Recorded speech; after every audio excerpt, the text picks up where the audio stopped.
Hello, my dear students. My name is Sunando Devnath, and you are watching Imavate Academy. I have concise mathematics for class 10th in my hand. You must be wondering what I'm doing with this book. Actually, I'm going to start a chapter from class 10th, concise mathematics. And that chapter is the first chapter of your second unit. If you open the contents, you will find that the first unit is commercial mathematics. The second unit is algebra, and the first chapter of your second unit, algebra का first chapter है linear inequations in one variable. तो हम इस video में algebra का ये first chapter linear inequations को हम start करने वाले हैं. ठीक है? Let us dive into the topic, into the chapter without wasting any time. Now, I request you to get your notebooks, your pencil, pen, whatever things you need to write. So उन सभी चीजों को लेकर बहुत शांति से आराम से इस वीडियो के सामने बैठो और इस चैप्टर को हम स्टार्ट करते हैं. पूरे डेप्थ में कंसेप्ट्स को मैं समझाऊंगा. बहुत बढ़िया से ये चैप्टर तुम्हारा कंप्लीट हो जाएगा.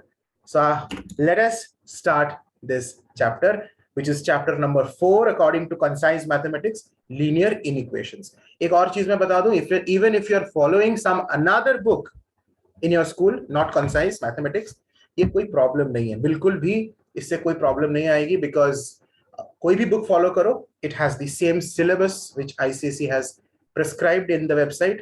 तो कोई भी बुक फॉलो करो, that is not a problem at all. हम concise से कर रहे हैं because it is a very good book for ICSE. Let us dive into the chapter. Write down the name of the chapter, linear inequations. और ये chapter number 4 है. Chapter number 4 है according to concise, linear inequations. सबसे पहले हम समझते हैं linear inequations का मतलब क्या होता है. देखो, look over here children.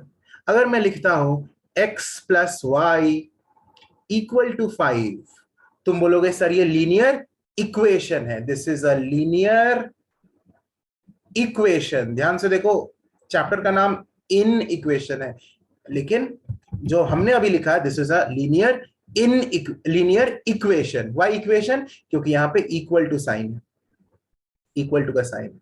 Linear क्यों? क्योंकि the highest power is 1. x का पावर 1, y का भी पावर 1 है. तो the highest power in the variables is 1. ऐसा है तो हम बोलेंगे linear, और equal to sign है तो बोलेंगे equation. अब मैं लिखता हूं x plus y greater than 5. equal to sign मैंने नहीं लिखा, मैंने greater than लिखा, तो ये बन गया linear inequation. लेकिन इस चैप्टर में हमें पढ़ना है इन वन वेरिएबल. चैप्टर का नाम ध्यान से देखो तो है linear inequation in one variable. यानी हमने जो लीनियर इनइक्वेशन लिखा, ये लीनियर इनइक्वेशन तो है, लेकिन इसमें दो वेरिएबल्स है. x is also there, y is also there. Hence this is not what we are going to study in this chapter. We will be studying linear inequations in one variable. ठीक है, मतलब कुछ इस तरह का हम पढ़ेंगे. x plus 3 greater than 7, ये एक लीनियर इनइक्वेशन है इन वन वेरिएबल. ठीक है, एक ही वेरिएबल है और लीनियर इनइक्वेशन भी है. यहां पे हम ग्रेटर देन, लेस देन का साइन अगर यूज करें, suppose I right y plus 3y less than 5, this is again a linear inequation. Why? Because there is only one variable y. यहां पे भी y है, ये भी y है.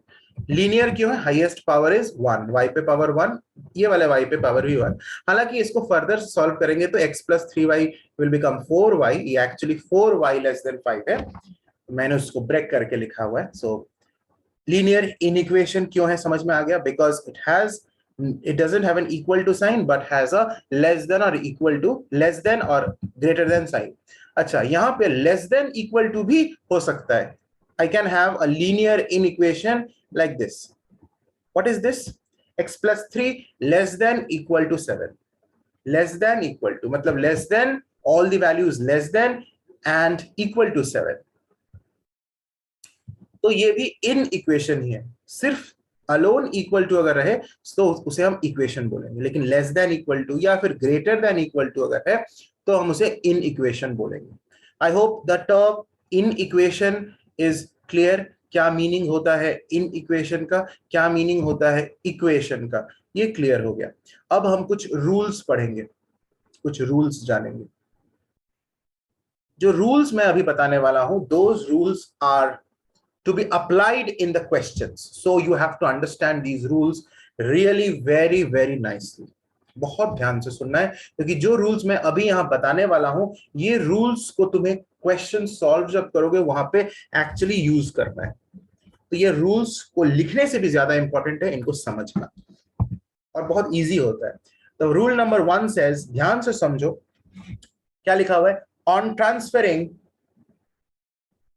transferring a positive term from one side of an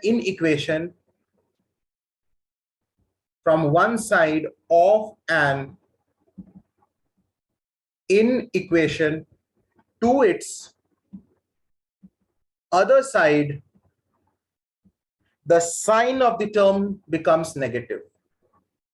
The sign of the term becomes negative। काफी easy है, और ये रूल बिल्कुल इक्वेशन में भी लागू होता है। पहले मैं एक इक्वेशन के पर्सपेक्टिव से तुमको बता रहा हूं।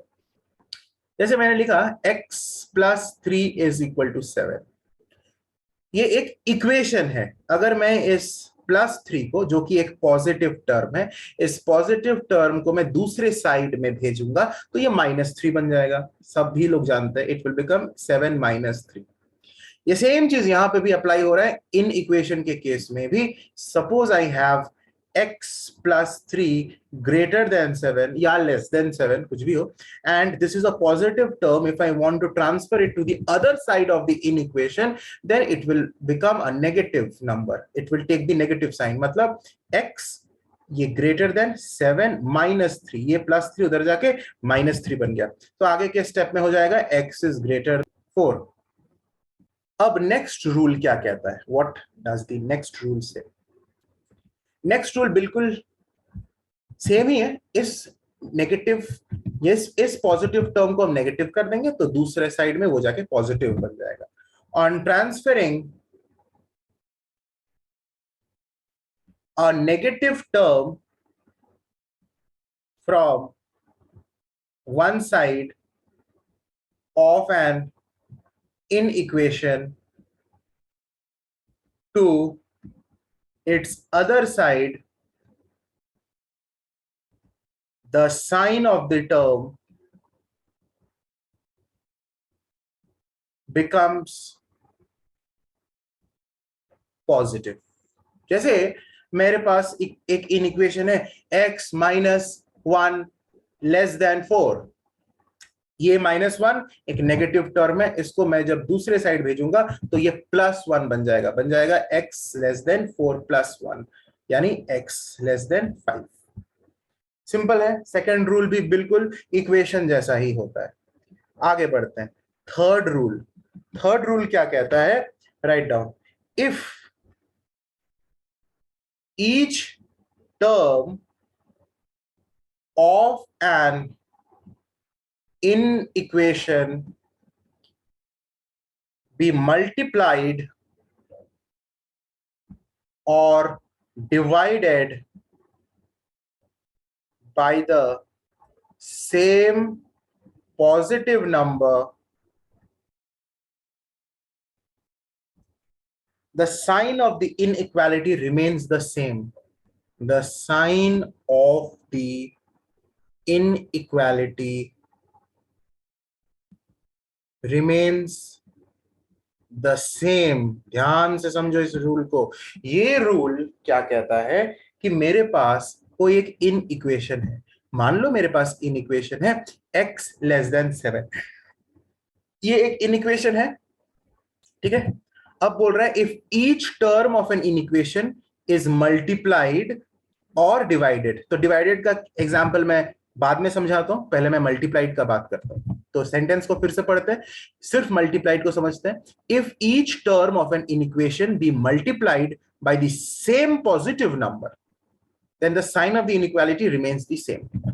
अब मुझे each term of the inequation को, मतलब x को भी और 7 को भी, किसी एक सेम पॉजिटिव नंबर से मल्टीप्लाई करना है। Let us take the positive number is 3, कोई भी नंबर हो सकता है, 3 मान लेते हैं। तो मैं दोनों को 3 से मल्टीप्लाई करूंगा तो हमारे क्या आ जाएगा 3x, और इधर मल्टीप्लाई करूंगा 7 3 21। तो ये लेस देन साइन ही रहेगा, ये लेस देन पहले भी था, अभी भी लेस देन ही रहेगा। The inequality sign remains the same. ऐसा नहीं है कि वो ग्रेटर देन बन जाएगा, ऐसा बात नहीं।